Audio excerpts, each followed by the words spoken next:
Judul khotbah saya adalah Our God is a speaking God. Our God is a speaking God. Tuhan kita adalah Tuhan yang berbicara. Tuhan saudara dan saya adalah Tuhan yang berkata-kata. Di dalam Kejadian, kitab Kejadian 1, ketika kita mengenal tentang Tuhan, ketika Tuhan diperkenalkan di awal-awal, di mula-mula di Kejadian 1, maka kita ingat di ayat 3 dikatakan, berfirmanlah Allah. Dia adalah Allah yang berbicara. Dia adalah Allah yang memiliki bahasa buat saudara dan saya. Dia adalah Tuhan yang membungkus pikirannya dengan kata-kata. Dia adalah Tuhan yang menyampaikan kehendaknya dengan ucapannya. Dia adalah Tuhan yang memberikan bentuk verbal dari pemikirannya. Bahkan di Kejadian 3, ketika Adam dan Hawa berdosa kemudian sembunyi, Tuhan sanggup berbicara lewat alam semesta. Dikatakan ketika di hari yang sejuk, kemudian Adam dan Hawa mendengar langkah Tuhan. Ada yang didengar, harinya sejuk. Situasi hati Tuhan bukan sedang marah, sedang mencari Adam dan Hawa. Kalau Tuhan lagi marah, mungkin ada guntur, angin yang besar, hujan yang lebat gitu kan. Tapi di hari yang sejuk, Tuhan berjalan di sana. Tuhan berbicara. Tuhan saudara, Tuhan saya adalah Tuhan yang berkomunikasi dengan kita. Tuhan berbicara dengan suara yang besar, suara yang seperti guntur, menggelegar. Ketika Musa naik ke Gunung Sinai, kemudian orang-orang menjadi ketakutan. Suara Tuhan sangat besar di sana. Tapi Tuhan juga menggunakan suara yang seperti angin sepoi-sepoi kepada Elia, kepada Elisa. Seperti suara yang berbisik. Tapi Tuhan juga kepada Yohanes. Yohanes dengar suara Tuhan seperti gemuruh air, seperti air terjun yang banyak. Suara Tuhan punya nuansa. Suara Tuhan punya intonasi. Dan dia tahu bagaimana dia gunakan bahasanya, logatnya, untuk menuntun saudara dari satu langkah ke langkah berikutnya. Dia Tuhan yang berbicara. Di Yohanes 1 saya suka pada mulanya adalah firman. Firman itu bersama-sama dengan Allah. Dan firman itu adalah Allah. Kalau saudara baca ayat-ayat selanjutnya, berikutnya dikatakan firman itu telah jadi manusia. Bentuk fisik Yesus sebelumnya adalah bahasa, adalah firman. Bentuk Yesus sebelumnya, sebelum jadi bentuk fisik, Yesus Kristus sebelumnya adalah firman. Dia menyebut Yesus Kristus adalah firman yang jadi manusia. Dia di antara kita. Dia Tuhan yang berbicara. Di loteng atas ketika hari Pentakosta, Alkitab bilang Roh Allah turun seperti lidah-lidah api, seperti lidah api, lalu mengaruniakan perkataan-perkataan yang seturut dengan apa yang Roh itu mau katakan. Yang saya mau sampaikan hari ini buat setiap kita adalah, saya mau beritahu bahwa kita punya Tuhan, Tuhan yang berkomunikasi dengan kita. He is a communicator, amin. Dia coba bicara sama kita. Dia coba kasih tahu sesuatu sama kita. Tapi kadang-kadang kita lupa. Kita sibuk dengan berkata-kata kepada Tuhan. Kita sibuk dengan doa kita. Ada orang-orang yang berdoa kepada Tuhan, memperkatakan doanya kepada Tuhan, tapi seperti nggak mengharapkan Tuhan ngomong apa sama dia. Tuhan berkata apa sama dia. Sehingga seringkali orang-orang yang nggak perhatikan perkataan Tuhan salah dalam perkataannya. Doanya salah, Alkitab bilang ada doa yang salah. Orang-orang yang salah bicara, orang-orang yang punya masalah dengan berbicara, biasanya orang-orang itu punya kesalahan juga dengan pendengarannya. Yang saya mau sampaikan hari ini, saudara harus dengar perkataan Tuhan. Saudara harus bisa dengar suara Tuhan. Makanya kita nggak boleh fokus saja, tidak boleh fokus saja sama apa yang kita katakan, tapi fokus sama apa yang Tuhan katakan. Dia Tuhan yang berbicara. Our God is a speaking God. Kita bisa dengar suaranya. Kita punya telinga, bukan cuma telinga fisik, tapi inner ear, telinga batin. Di hatimu juga ada telinga, di dalam dirimu ada telinga juga yang bisa dengar Tuhan ngomong, seperti suara GPS. Misalnya kita mau ke Jakarta gitu. Lalu keluar parkiran, GPS-nya bilang belok kanan. Lalu dibilang belok kanan lagi, lampu merah. Lalu dikasih tahu di depan belok kiri, masuk tol. Seperti suara GPS memberitahu.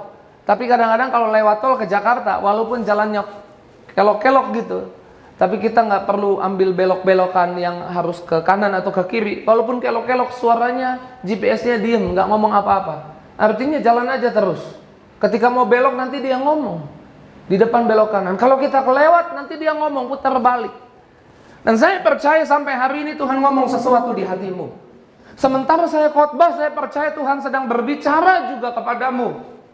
Kau punya telinga batin yang bisa dengar suara Tuhan. Engkau punya sistem navigasi yang bisa dengar suara Tuhan. Kita buka Kejadian 22 ayat 1 dan 2. Ini contoh bagaimana manusia mendengar bahwa Tuhan berbicara. Yuk kita baca sama-sama. Setelah semuanya itu Allah mencoba Abraham. Ia berfirman kepadanya, Abraham, lalu sahutnya, ya Tuhan. Abraham mendengarkan apa yang Tuhan katakan. Lalu Abraham menjawab apa yang Tuhan katakan. Ayat 2 dikatakan apa firmannya? Ambillah anakmu yang tunggal itu, yang kau kasihi, yakni Ishak. Pergilah ke tanah Moria. Pergilah ke tanah Moria dan persembahkanlah ia di sana sebagai korban bakaran. Pada salah satu gunung yang akan kukatakan kepadamu. Pergi ke daerah Moria. Perintahnya sampai di situ. Karena Tuhan menuntun kita dari satu perintah kepada perintah berikutnya. Tuhan nggak bawa kita melompat dari satu perintah, lompat gitu ke tujuan. Semuanya terkoneksi, langkah demi langkah. Alkitab bilang langkah-langkah orang benar. Bukan Alkitab nggak bilang lompatan-lompatan orang benar, tapi langkah-langkah. Satu langkah Tuhan tuntun. Sekarang Tuhan bilang sama Abraham, bawa anakmu yang tunggal itu ke tanah Moria. Persembahkan di salah satu gunung. Yang mana Tuhan gunungnya? Kadang kita pengen detail. Tapi Tuhan mau kita percaya sama Tuhan. Tuhan mau kita dengar suaranya, lalu percaya suaranya, lalu ikuti apa yang jadi perintahnya. Dan saya bersyukur Abraham pergi, kemudian ambil Ishak ke tanah Moria. Dia nggak tahu di bukit mana dia harus mempersembahkan Ishak, di gunung mana. Tuhan bilang sampai dulu di situ. Ketika sampai di daerah Moria, Tuhan tunjuk salah satu gunungnya.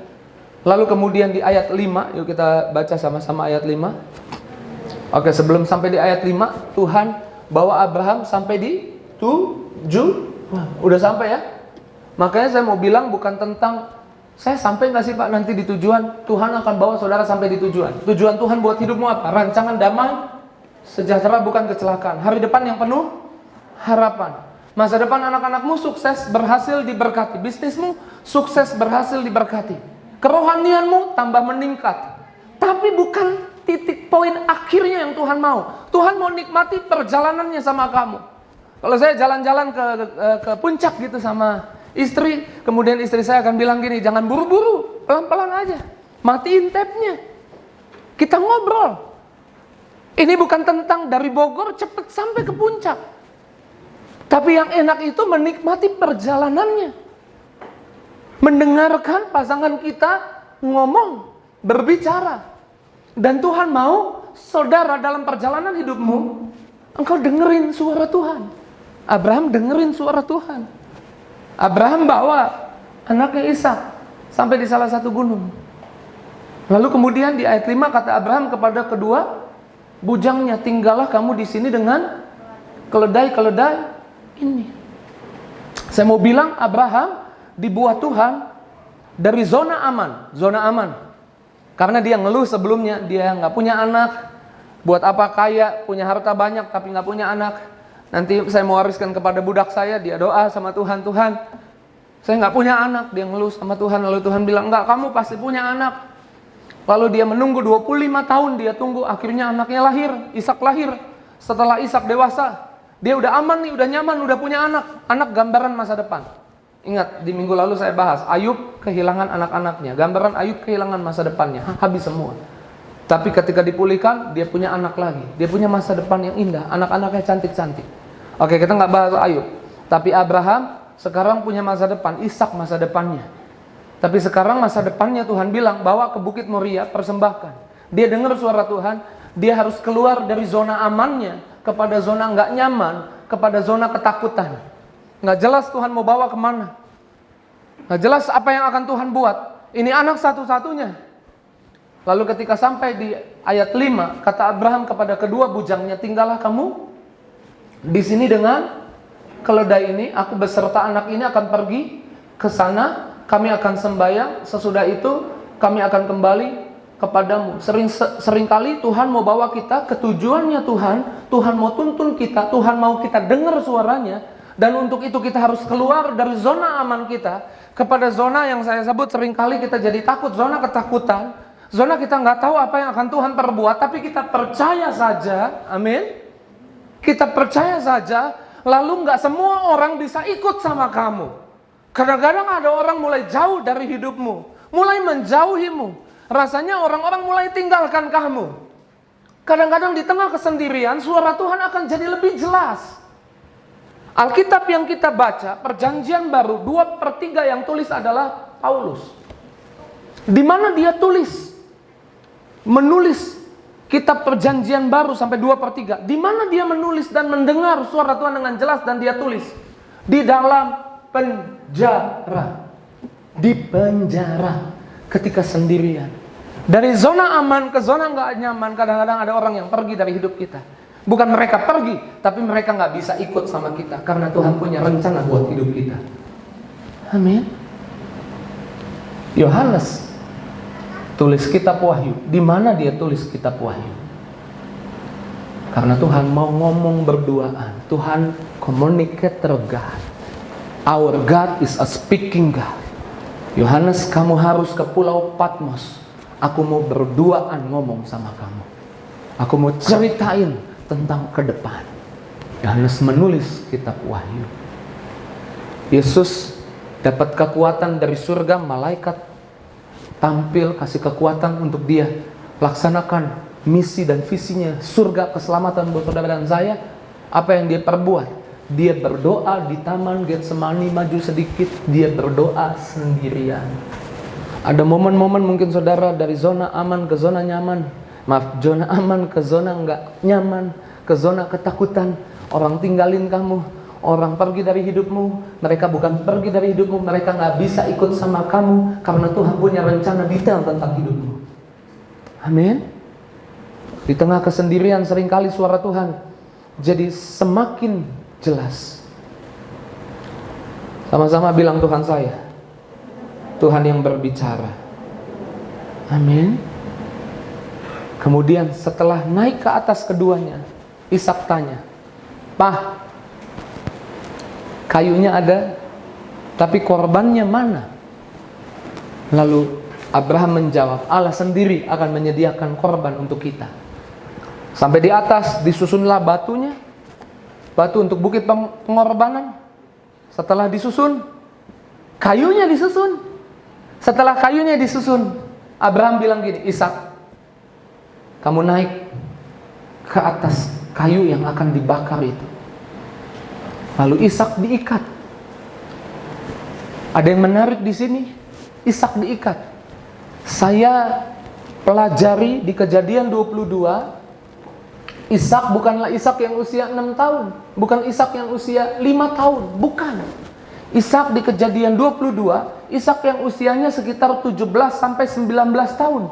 Kita ambil garis tengahnya ya, 18 tahun lah. Banyak literatur gambarkan 17 sampai 19. Oke, 18 tahun lah. Ishak yang usianya 18 tahun. Abraham berapa tahun berarti? 100 tahun dia lahir, berarti sekitar 118 tahun. Abraham sudah sangat tua.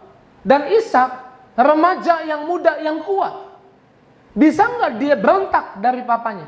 Diikat loh. Bisa nggak dia nggak mau diikat? Dia ngelawan sama bapaknya, bisa nggak? Bisa. Tapi dia nggak melawan. Saya bersyukur Ishak itu mewarisi ketaatan papanya. Dan Alkitab bilang kita sama seperti Ishak. Kita keturunan Abraham. Kita juga bisa taat. Amin.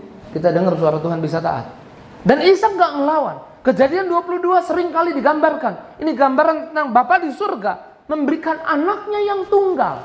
Ketika Yesus ada di dunia, kemudian Yesus ditangkap tentara-tentara Romawi. Yesus bisa nggak kerahkan malaikat sorga, minta ribuan malaikat sorga membebaskan dia? Bisa.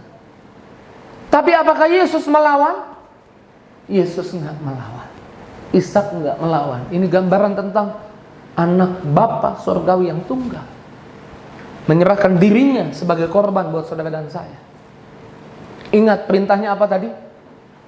Persembahkan anakmu di atas gunung itu. Persembahkan anakmu. Lalu kemudian setelah Ishak diikat, Abraham ambil pisau. Itu sisir Pak, ini sisir. Anggap aja ini pisau gitu. Abraham ambil pisau. Waktu dia mau tusuk jantungnya Ishak, Alkitab bilang apa? Perintahnya kepada Abraham bawa Ishak ke atas gunung. Ngapain?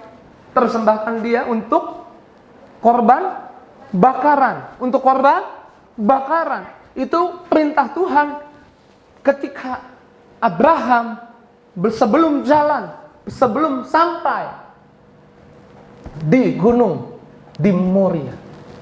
Tapi ketika dia mau tusuk jantungnya Ishak, ada suara dari langit ayat 11. Dikatakan ayat 11, boleh dibuka ayat 11. Lalu suara dari langit berkata, Abraham. Lalu Abraham selalu dengar suara Tuhan. Dia punya telinga yang dengar suara Tuhan. Dia tahu Tuhan itu Tuhan yang komunikasi. Makanya dia siapkan telinganya dengar perintah Tuhan. Dengan perintah berikutnya dari Tuhan. Karena perintah Tuhan itu bukan cuma kemarin. Kadang-kadang ada hal-hal yang saya anggap benar 5 tahun lalu, hari ini buat saya yang enggak 100% benar. Karena Tuhan kemudian memperbaharui cara saya berpikir. Enggak cukup saudara dengar firman 1 minggu sekali ke gereja. Tiap hari harus baca Alkitab. Beli renungan harian, tiap hari baca renungan. Karena tiap hari Tuhan ngomong. Kalau saudara baca di ayat ini, Tuhan kemudian ganti perintahnya. Ayat 12 Tuhan bilang, jangan kau apa-apakan. Bayangkan kalau Abraham jadi tuli, nggak mau dengar. Kalau dia nggak taruh telinganya untuk dengar suara Tuhan, dia akan kehilangan masa depannya. Kalau dia bergantung pada suara Tuhan yang lalu. Saya pernah loh dari Sentul keluar dari Ion pakai GPS mau ke rumah, udah setting GPS-nya, kemudian udah nyala GPS-nya, tapi teman saya pendeta Jeffrey video call, jadi ngobrol sama pendeta Jeffrey. Waktu ngobrol saya nggak perhatiin, GPS-nya udah ngomong belok di depan, putar balik, saya nggak putar balik, terus ke sana. Sentulnya tambah jauh. Saya kehilangan waktu yang harusnya bisa singkat jadi tambah jauh karena saya nggak dengerin suara GPS-nya. Bayangkan kalau Abraham hanya dengar mengandalkan suara Tuhan yang kemarin. Saya mau bilang kemarin Tuhan bicara sama kamu, tapi hari ini juga Tuhan bicara sama kamu. Dan seringkali bahkan bisa sama seperti ini. Kemarin Tuhan bilang persembahkan anakmu, tapi begitu sampai di Bukit Moria, waktu mau tusuk jantungnya Ishak, Tuhan bilang stop, jangan kau apa-apakan dia. Loh, beda. Kalau Abraham mengandalkan suara Tuhan yang lalu, dia akan kehilangan masa depannya. Dia akan kehilangan anaknya. Karena Tuhan gak butuh darah anaknya. Maksudnya Tuhan gak butuh darahnya Ishak. Karena Tuhan akan kirim darah anaknya yang tunggal, Yesus Kristus, yang akan korbankan darahnya di atas kayu salib buat pengampunan dosa saudara dan saya. Amin. Banyak anak-anak Tuhan kehilangan kesempatan terbaik karena andalkan suara Tuhan di hari yang lalu. Tuhan masih bicara sampai hari ini. Our God is a speaking God. Amin. Tuhan bukan bicara kemarin doang, Tuhan bicara hari ini juga. Dan besok Tuhan akan bicara juga sama kita. Besok lusa Tuhan akan ngomong lagi sama kita. Semuanya berkaitan, satu demi satu berkaitan. Dan saya sangat bersuka cita ketika Tuhan bilang jangan kau apa-apakan anak itu. Lalu Abraham dengar suara Tuhan, lalu Abraham mendengar yang berikutnya. Sama-sama bilang mendengar yang berikutnya. Dia mendengar apa? Dia menoleh ke belakang di ayat 13. Karena ada yang dia dengar. Apa yang dia dengar? Tuhan bisa menggunakan suara dari belakang, suaranya menoleh ke belakang. Ada seekor domba jantan di belakang yang tanduknya tersangkut dalam belukar. Dengar baik. Kalau setiap hari engkau bisa dengar tuntunan suara Tuhan, engkau siapkan telinga batinmu, your inner ear, untuk dengar suara Tuhan. Saya percaya satu langkah demi satu langkah Tuhan akan buat engkau sampai melihat ada berkat yang tersangkut di sana menjadi milikmu.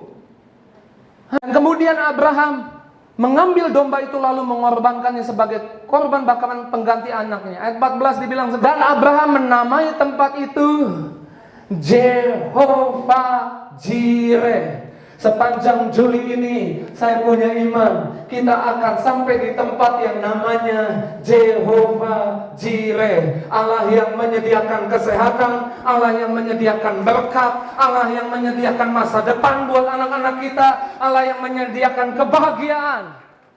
Tapi jangan fokus sama kebahagiaannya, fokus sama tujuannya, sukacitanya, berkatnya yang besar, karena saudara pasti sampai di situ. Tapi pakai your inner ear, pakai telinga batinmu untuk selalu siap dengar perintah, instruksinya Tuhan. Sebab itu sampai sekarang dikatakan orang di atas gunung Tuhan akan disediakan. Yang punya masalah boleh angkat tangan. Yang sedang mengharapkan sesuatu untuk doa-doanya boleh angkat tangan. Yang sedang ingin ada jalan yang Tuhan buka boleh angkat tangan. Saya mau bilang, kalau saudara bisa dengar, telinga batinmu bisa dengar, langkah demi langkah, ini semua berkaitan. Bukan satu lompatan, tapi satu langkah demi satu langkah. Tuhan akan bawa saudara ke satu tempat yang namanya Tuhan menyediakan pintu yang terbuka, Tuhan menyediakan laut yang dibelah, Tuhan menyediakan padang rumput yang hijau, Tuhan menyediakan masa depan yang indah buat anak-anakmu. Buat anak muda yang mungkin baru lulus SMA dan mau kuliah bingung gimana Tuhan, nggak ada biaya, orang tua saya lagi nggak, ekonominya nggak baik. Dengar baik, saya dengar banyak kesaksian di gereja ini, anak-anak muda yang orang tuanya sedang tidak baik-baik ekonominya, dia bisa dapat beasiswa, bisa kuliah. Bahkan kita tahu kesaksian Hillary Lasut bisa sampai kuliah di luar negeri, semuanya all free. Saya doa anak-anak muda yang mau lanjutkan kuliah, Tuhan akan buat saudara masuk universitas dan Tuhan akan bayar biayanya. Amin. Tapi jangan itunya yang kau fokuskan. Our God is a speaking God. Our God is communicator God. Dia Tuhan yang ngomong sama kita. Kasih telingamu dengar suaranya. Dia suka, dia senang didengarkan. Dia senang dipercaya. Kalau Tuhan bilang ampuni, udah ampuni aja. Kalau hatimu, kedaginganmu bilang kalau aku ampuni aku diinjak-injak. Kalau aku ampuni, aku direndahin. Dengar baik, kalau Tuhan suruh ampuni, itu bukan untuk saudara diinjak-injak, bukan untuk saudara direndahkan. Kalau Tuhan suruh ampuni, ikuti saja, karena Tuhan mau bawa saudara ke tempat yang namanya Jehovah Jireh. Allah menyediakan berkat, engkau ditinggikan, engkau dipromosi sama Tuhan. Amin. Amin. Dengerin suara Tuhan. Saya ada kesaksian sederhana. Ada banyak kesaksian, tapi tadi pagi saya diingatkan kesaksian ini. Saya punya teman di Bandung, di masa pandemi dia mau nikah. Kemudian dia minta saya memberkati. Lalu udah lapor pusat, saya nanti pemberkatan yang saya ke Bandung. Lalu konseling. Waktu konseling dia cerita banyak. Setelah konseling pranikah, kemudian dia bilang begini sama saya. Kak, dia panggil saya kakak. Kak, nanti saya nggak bisa kasih banyak yang nggak apa-apa ya. Maksudnya surat cinta yang diamplopin gitu. Nah kalau dibuka ada surat cinta di sana. Saya nggak bisa kasih banyak katanya. Dengar dulu, it's not about the money. Saya mau bilang ini bukan tentang uangnya. Sama seperti cerita Kejadian 22, bukan tentang Abraham persembahkan anaknya jadi korban. Bukan. Itu tentang Abraham dengar suara Tuhan. Lalu kemudian oke, nanti saya ke Bandung. Tapi saya hitung-hitung juga kan, karena di masa pandemi usaha saya juga lagi nggak baik-baik itu jalannya. Jadi di rumah juga ada kebutuhan. Anak saya walaupun masa pandemi harus bayar uang sekolahnya. Bukan masa pandemi lalu kan nggak bayar sekolah kan. Listrik tetap dibayar, internet tetap dibayar, ya kan, semuanya harus bayar tetap walaupun masa pandemi. Ada kebutuhan juga di rumah. Ya udah saya hitung tolnya, bensinnya, oke, aman lah. Saya pakai mobil dan minta temenin bawa mobilnya. Berarti saya harus kasih juga berkat sama dia. Emangnya gratisan? Ke toilet aja bayar katanya gitu kan. Enggak lah, maksud saya kasih berkat juga buat dia gitu. Lalu saya bilang it's okay, udah nggak apa-apa, nanti saya ke sana lah. Di perjalanan ada jemaat DM Instagram. Dia bilang begini, Pak Pendeta saya belum makan, di rumah nggak ada beras. Saya bilang ya udah saya doain. Lalu Tuhan ngomong dalam hati, iya didoain, tapi aku mau kamu jadi jawaban doa. Saya ngomong sama istri saya, gimana ya, ada jemaat nih, kita kasih sembako aja apa ya, beli beras, telur, indomie, minyak dan kawan-kawannya. Rumahnya di mana? Saya tanya alamatnya. Alamatnya di Cilincing, jauh banget. Saya mau ke Bandung, di rumahnya di Cilincing. Lalu saya telepon teman-teman yang di daerah Tanjung Priuk. Saya bilang nanti saya kirim uangnya, tolong ke Indomaret beli sembako.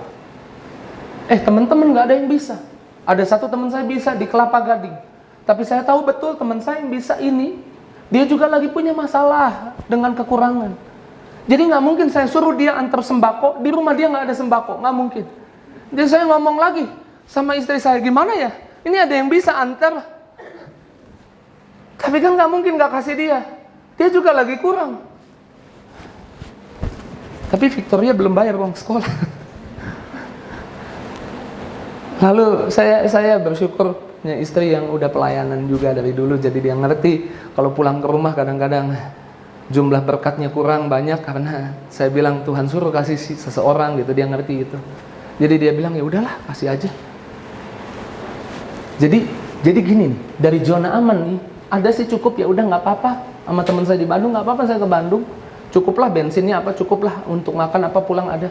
Di rumah juga masih bisa ada buat besok. Sekarang nggak tahu besok gimana nih, udah mau kasih nggak tahu besok gimana. Ya udah, teman saya kirim fotonya, ini udah dikasih ya. Ya jemaatnya seneng, juga teman saya juga seneng. Nah pendetanya di zona tidak aman, ya kan? Udah sampai di Bandung, berkati pemberkatan. Selesai pemberkatan, teman saya datang, teman saya bilang, Kak, ini Kak surat cintanya. Nggak seberapa Kak. Nggak apa-apa saya bilang. Tapi saya disertai dengan kesaksian. Dia bilang saya mau kesaksian dikit Kak. Saya bilang kenapa? Tadi pagi-pagi sebelum pemberkatan, om saya yang nggak bisa datang tadinya dia datang. Pagi-pagi masuk kamar lalu dia bilang gini, kamu apa yang belum selesai? Terus saya bilang udah nggak usah om, aman udah semua. Bener udah selesai semua om, aman. Tapi karena om saya paksa, saya jadi cerita Kak, sebetulnya gedung belum bayar. Saya bilang ya ampun, kalau gitu saya balikin deh nih surat cintanya ya kan. Catering juga belum bayar, oh nikah nekat ya kan.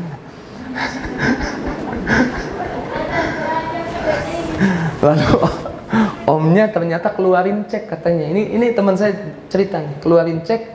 Lalu tanda tangan, singkat cerita, dikasih lebih. Saya mau bilang kalau Tuhan kasih pasti lebih. Dikasih lebih. Terus dia bilang gini, karena dikasih lebih Kak, bukan cuma di ceknya Kak, saya ditransfer juga lebih Kak. Jadi kakak cek ke rekening kakak. Saya bilang, jangan repot-repot. Jangan repot-repot. Enggak lah, enggak gitu. Seneng banget ya. Lalu saya cek. Saudara, kebutuhan saya saat-saat itu, di hari-hari itu paling yang saya butuh dari surat cintanya untuk ganti sembako, ganti perjalanan, ya paling 2 kali, 3 kali lipat lah dari surat cinta. Tapi waktu dia kirim di rekening, itu 8 kali dari surat cintanya. Jehovah Jireh, Tuhan menyediakan sampai di tempat yang namanya Allah menyediakan. Tapi jangan sibuk di situnya. Saya harus keluar dari zona aman. Gak punya uang, kasih sembako sama orang. Kasih temanmu juga sembako. Harus percaya suara Tuhan. Our God is communicator. Dia berbicara. Dia ngomong. Mungkin ini untuk kasus saya soal uang. Untuk kasus saudara mungkin beda. Ampuni. Jangan kesal sama mertuamu. Nah, yang ketawa ya kan, mertuanya mungkin agak judes ya. Sama kayak mertuanya istri saya. Oh, mama saya dong kan.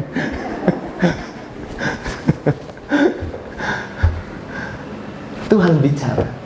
Dan saya suka ketika Abraham sanggup dengar suaranya Tuhan. Dia gak kehilangan masa depannya. Anak-anak muda yang udah mau nikah, saya mau katakan, Tuhan mau kasih jodoh yang terbaik. Tapi kamu harus dengar suara Tuhan, tuntunan Tuhan tiap waktu, tiap saat. Kasih telingamu. Amin. Dan kau pasti dapat jodoh yang terbaik dari Tuhan. Ayat 15. Untuk kedua kalinya, maksudnya di hari yang sama, berserulah malaikat Tuhan dari langit. Jadi ada suara dari Tuhan kepada Abraham. Ayat 16. Bilang apa di sana? Ayat 16. Katanya, aku bersumpah demi, dengar nih, Tuhan gak perlu bersumpah langit bumi jadi. Tuhan bilang jadilah terang, terang jadi. Tapi karena ada manusia yang mau dengar suaranya, yang mau kasih telinga rohaninya, telinga batinnya untuk dengar suaranya, Tuhan suka, Tuhan senang. Dan ada manusia yang percaya ketika dengar suaranya, Tuhan senang, sehingga Tuhan bersumpah demi dirinya sendiri. Tuhan bilang apa? Karena engkau telah berbuat demikian, percaya, aku suruh korbankan anakmu, pindah dari zona aman ke zona enggak nyaman, zona ketakutan. Kamu lakukan juga. Ayat 17, Tuhan bilang apa di sana? Yuk kita baca sama-sama ayat 17. Maka aku akan memberkati engkau pas-pasan. Gitu? Ada lebihnya. Sore itu 5.000 orang laki-laki belum makan. Berakhir kalau Tuhan sediakan, Tuhan kasih sampai sendawa. Mau tambah lagi bro? Enggak, udah cukup. Ini kan masih banyak, sisa 12 bakul. Masih banyak, enggak, udah cukup. Kalau Tuhan kasih, terlimpah-limpah. Tuhan bilang, aku bersumpah, aku akan buat kamu kelimpahan. Keturunanmu akan sangat banyak. Keturunan, sekali lagi, ini bicara masa depanmu. Itu banyak kebahagiaan. Masa depan keluargamu banyak kebahagiaan. Masa depan anak-anakmu banyak kebahagiaan. Masa depan bisnismu, masa depan pekerjaanmu banyak kebahagiaan. Keturunanmu, sekali lagi, masa depanmu akan menguasai kota-kota musuh. Ayat 18, ayat 18. Ayat 18. Oleh keturunanmu lah semua bangsa di bumi dapat berkat. Artinya Abraham diberkati dan jadi berkat. Yuk pegang dadamu, bilang, saya dimaksudkan untuk diberkati dan jadi berkat. Sekali lagi bilang, saya dimaksudkan untuk diberkati dan jadi berkat. Sepanjang Juli ini Tuhan akan berkati engkau berlimpah-limpah. Tuhan akan buka pintu yang baru buat hidupmu. Tuhan akan tunjukkan kesembuhan, Tuhan akan tunjukkan kebaikan, Tuhan akan tunjukkan promosi. Karena jangan lupa kata karena. Karena apa di sana? Karena engkau apa? Baca yang keras. Karena engkau apa? Karena engkau tahu our God is a speaking God. Engkau tahu Tuhan yang berbicara, Tuhan yang berbahasa, Tuhan yang punya logat. Dan engkau dengerin suaranya, engkau percaya suaranya, dan engkau akan diberkati. Amin. Jangan khawatir tentang kesehatanmu, jangan khawatir tentang uangmu, jangan khawatir tentang pekerjaanmu. Kamu pasti sampai di situ. Tapi kamu harus ikutin suaranya, satu langkah demi satu langkah. Maka saya percaya mulai hari ini ke depan, mulai sore ini ke depan, engkau akan punya kesaksian seperti ini. Kau tunjukkan kasih setiamu, kau menyediakan, kau mulia dulu, sekarang, dan selamanya. Ya, angkat tanganmu, katakan kau tunjukkan Setiamu kau menyediakan yang kau setia, kau mulia Bapa, kau setia.